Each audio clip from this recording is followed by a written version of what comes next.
यो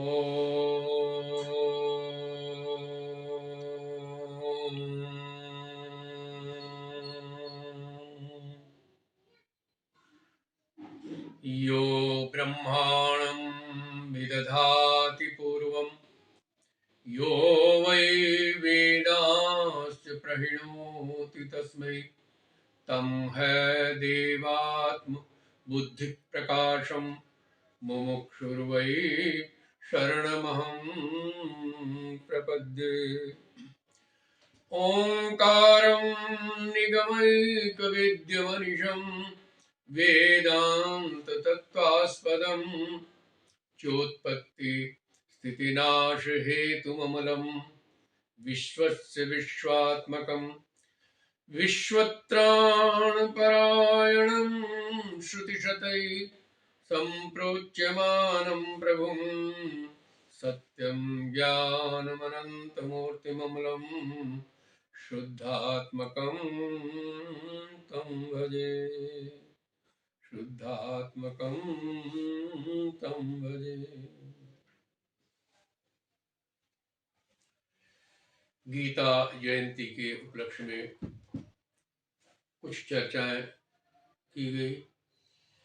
विशेषकर महाभारत के अंतर्गत अनेक विचार आए हैं जिनसे कई प्रश्न भी उठते हैं। लेकिन एक पूर्व प्रश्न जो पहले भी उठाया गया, भारत शब्द पर मैंने कई बार बोला, पीछे भी एक बार फिर उसको दोहराना चाहता हूं कि हमारे देश का नाम भारतवर्ष है और इसका एकमात्र धर्म है सनातन धर्म। सनातन पर भी विचार किया था, शब्द बनता था सनादन, नादेन सहितम इति सनातनम। ब्रह्म जब भी क्रिया में आया तो एक नाद को पैदा करके आया, इसलिए इसका नाम सनातन था। लेकिन सनातन से सनातन बन गया, दकार तकार व्याकरण के साथ। तो भारत के विषय में मैंने बहुत पहले कम से कम 2 एपिसोड में ये कहा है कि लोगों को भ्रम है कि पूरे भारत पर मुगलों ने शासन किया 800 वर्ष, अंग्रेजों ने 200 वर्ष, और ये बार बार टीवी पर दोहराया जाता है। और मैंने बार बार ये बात कही कि उन्होंने हिंदुस्तान पर मुगलों ने शासन किया, अंग्रेजों ने इंडिया पर शासन किया, लेकिन भारतवर्ष पर आज तक किसी ने कोई शासन नहीं। क्यों? भारत शब्द बहुत व्यापक है और भारतवर्ष भी व्यापक है। ये भारत शब्द ही वैदिक है, सनातन है। भा प्रकाशे चिदानंदे, जो आत्म प्रकाश की खोज में जहां के लोग रत रहते हैं, उस देश का नाम है भारत। अब ये मैं क्यों कह रहा हूं कि भारत पर किसी ने कभी शासन ना किया, ना कोई कर सकता है? कारण ये था कि जो है सनातन वृक्ष माना गया हमारे यहाँ, और इसकी जो मूल, इसका जो अधिष्ठान है वो ऊर्ध्व मूल मधश, 15वें अध्याय में बार बार आया, ऊर्ध्व मूल मधश शाखम अश्वत्थम प्राहुरव्यम छंदांसि यस्य पर्णानि यस्तम वेद स वेदवित् अधश्चोर्ध्वं प्रजितास्तस्य शाखा गुण प्रवृद्धा विषय प्रवाला अधश्च मूलाननुसंततानि कर्मानुबंधीनि मनुष्य लोके न रूपमस्य तथोपलभ्यते नान्तो न चादिर्न च संप्रतिष्ठा अश्वत्थमेनं शिविरूढ़ मूलम अशंग शस्त्रेण दृढ़ेन चित्त। यहां मैं 2 शब्दों पर चिंतन कर रहा हूं। ऊर्ध्व मूल, हमारे इस सनातन वृक्ष की जो जड़ है या भारतवर्ष की जो जड़ है वो ऊर्ध्व मूल, कहीं ऊपर। ऊपर आप कितना ऊपर ऊपर ऊपर, कितना ऊपर आप कल्पना नहीं करेंगे। हम लोग कल्पना करते भू भुव स्व मह जन तप सत्यम, सत्य लोक है, लेकिन मैं कहता हूं कोई अंत ही नहीं है, अनंत है वो, जहां इसकी जड़ें हैं या इसका अधिष्ठान। नीचे की ओर अभी बताया अधशाखम, उसके पत्ते वेद शास्त्र पुराण हैं। तो इनको तोड़ा है, इनको काटा फाटा है, पत्ते नीचे नोचे, टहनियां तोड़ी हैं, लेकिन मूल तक वो नहीं पहुंचे। मूल सुरक्षित है। किसी भी वृक्ष की यदि जड़ सुरक्षित है तो दोबारा इसमें खाद और पानी कोई दे दे तो वो वृक्ष फिर उन्नति की ओर बढ़ जाता है, पूरा वृक्ष बन जाता है। अब लग रहा है हमें, जिसकी शाखाएं टहनियां पत्ते विदेशी आक्रांतों ने तोड़ी, अब उनको कोई जल देने वाला आ गया है, खाद देने वाला आ गया है, और इस वृक्ष की टहनी पत्ते निकल आए, कोंपले निकल आई। अब कर्तव्य बनता है कि संत नेता अपना प्रयास करते हैं, लेकिन हम सब सनातनियों का भी फर्ज है कि इसकी सुरक्षा करें। आज की स्थिति में सनातन धर्म बहुत ऊंचाई पर जा रहा है, फैल रहा है, लेकिन हम सनातनी ही कुछ मौन हुए बैठे। अब मौन होने का समय नहीं है। मैं अपने बंधुओं सबसे निवेदन कर रहा हूं, अब मुखर होइए, बोलिए, खुलकर बोलिए। आपके पीछे बहुत बड़ी सपोर्ट है, ईश्वरीय सपोर्ट है, संतों की सपोर्ट है। अब बेधड़क करके खुल के सामने आइए, तुम्हारे सनातन को कोई भी छेड़ नहीं सकता। सनातन की उपेक्षा करने वाले समाप्त हो जाएंगे, ये भी मेरा विश्वास है। तो ऊर्ध्व मूल, उस मूल तक वो नहीं पहुंचे। उपनिषद में भी आया है, ऊर्ध्व मूल मध शाखा एशो अश्वत्थ सनातन। कठोपनिषद में कैसा है वो? तदेव शुक्रम तद ब्रह्म तदेवामृत मुच्यते। वो बिल्कुल शुद्ध निर्मल है और वही ब्रह्म है, और उसी को हम अमृत कहते हैं। तस्मिन लोके श्रिता, सारा संसार उसी पर आश्रित है।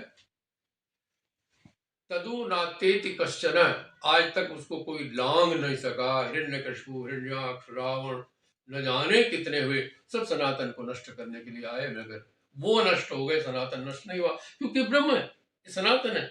नात्येति कश्चन, इसको कोई अतिक्रमण आज तक नहीं कर पाया, न कर पाए। ये तद वही तत्, कठोपनिषद तीसरी वल्ली का पहला मंत्र मैंने बोला है, वही ऊर्ध्वमूल मद शाकम। और यहाँ ऊर्ध्वमूल मद शाक है, एशो अश्वत्थ सनातन, और क्लियर हो। भागवत के 10वें अध्याय के 10वें स्कंद में दूसरे अध्याय में और लगभग 27वां श्लोक आता है, उसको भी सुनिए। इसी वृक्ष की बात हो रही है। यानी गीता में ऊर्ध्वमूल, कठोपनिषद में ऊर्ध्वमूल मद शाक है, ईश्वत्थ सनातन है, और भागवत में जो मैंने बताया 10वें स्कंद के दूसरे अध्याय में ये 27वां श्लोक है। एकायनौसौ विफलम त्रिमूलम चतुरस पंचविद षडात्म सप्तत्वग अष्टविटपो नवाक्षो दशच्छदी द्विखगो हि आदि वृक्ष। ये आदि वृक्ष श्रीमद् भागवत में आया। एकायनौसौ, एक क्या है उसकी प्रकृति, क्योंकि जगत प्रकृति से ब्रह्म तो केवल दृष्टा है, संकेत मात्र किया है, तो प्रकृति को उसमें मूल बताया। और दुख सुख, एकायन द्विफलम, दो फल मिलते हैं जगत में, एक सुख या दुख। और त्रिमूलम सत रज तम, देखो ये है मूल, क्योंकि वहां असंग शस्त्रेण दृढ़ेन छित्वा। क्या ब्रह्म को काटा जाएगा असंग से? नहीं, वो तो आयतन है। मूल है त्रिगुण, त्रिमूलम यहां लिखा हुआ, इनको काटना है असंग शस्त्र से, गुणातीत होना। चतुर्रस, धर्म अर्थ काम मोक्ष, ये चार पुरुषार्थ इसके रस हैं।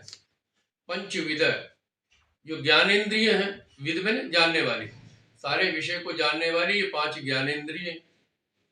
और 6 इसके जो विकार हैं, जायते, अस्ति, विपरिणमते, वर्धते, अपक्षीयते, विनश्यते। हर चीज में 6 विकार हमारे संसार में और शरीर में मिलेंगे। सप्तत्वग, इसकी जो 7 छाल कहना चाहिए, ये धातु, अस्थि, मज्जा, मांस, रक्त इत्यादि, ये 7 धातुएं, और अष्ट विटप, इसकी शाखाएं 8 कौन सी है? पंच महाभूत, मन, बुद्धि और अहंकार, ये प्रकृति में माने जाते हैं। और नवाक्ष, अक्ष में छेद, 6 इसमें खिड़कियां हैं, खोकर है, जो हमारे अंगों में है। दशच्छदी, 10 जो प्राण है, प्राण, अपान, समान, उदान, व्यान, नाग, कूर्म, कृकल, देवदत्त और धनंजय, अलग से इसकी व्याख्या करेंगे इनकी। और इसमें द्विखगो, 2 पक्षी इस वृक्ष पर रहते हैं, जीव और ब्रह्म।